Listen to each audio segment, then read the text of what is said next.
How is this going to play out, do you think? I think at the end of the day, the greatest likelihood is there will be another grand coalition. In a strange way, this is Frank-Walter Steinmeier's moment to shine. He's the new president of Germany. He was previously, in a different incarnation, the leader of the Social Democrats. And he can be the guy to put together a government after the Jamaica coalition negotiations failed. So this week, the discussions will commence between the leaders of the Social Democratic Party and Angela Merkel and her coalition with the Bavarian counterpart. And my guess is the Social Democrats are going to come in with a pretty robust agenda of items that they want in exchange for helping her out of this box and creating a government. And of course, especially post-Brexit, Germany is the leader, is in the leadership role within Europe. Do these political developments change that at all, or how? I mean, how are they viewed in a different way now within the European Union?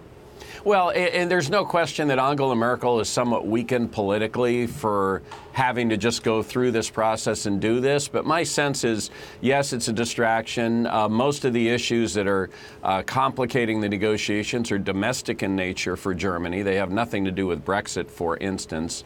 And I think at the end of the day, the fact is Angela Merkel will be chancellor of a country that is far and away the strongest economy in Europe, and that is a clear leader within the EU, and that's not going to change. So I think once she gets the government established, they negotiate what they're going to do on taxes, what they're going to do on infrastructure, how they're going to handle the refugee situation internally.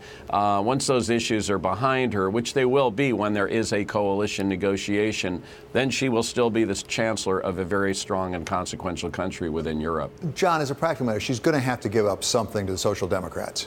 How much will she have to give up? How will it change how she governs on things like pension, for example, some fiscal stimulus?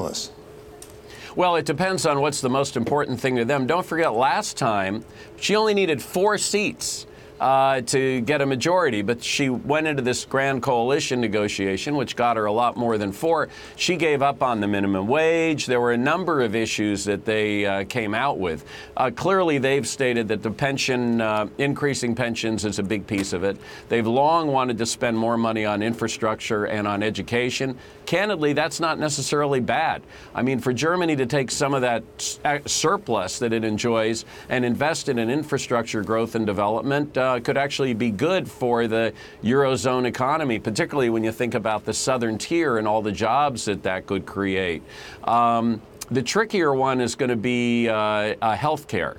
The Social Democrats have been talking about more of a universal health care, how that impacts on with companies that already provide health care or additional health care to their employees. That's going to be an issue for discussion.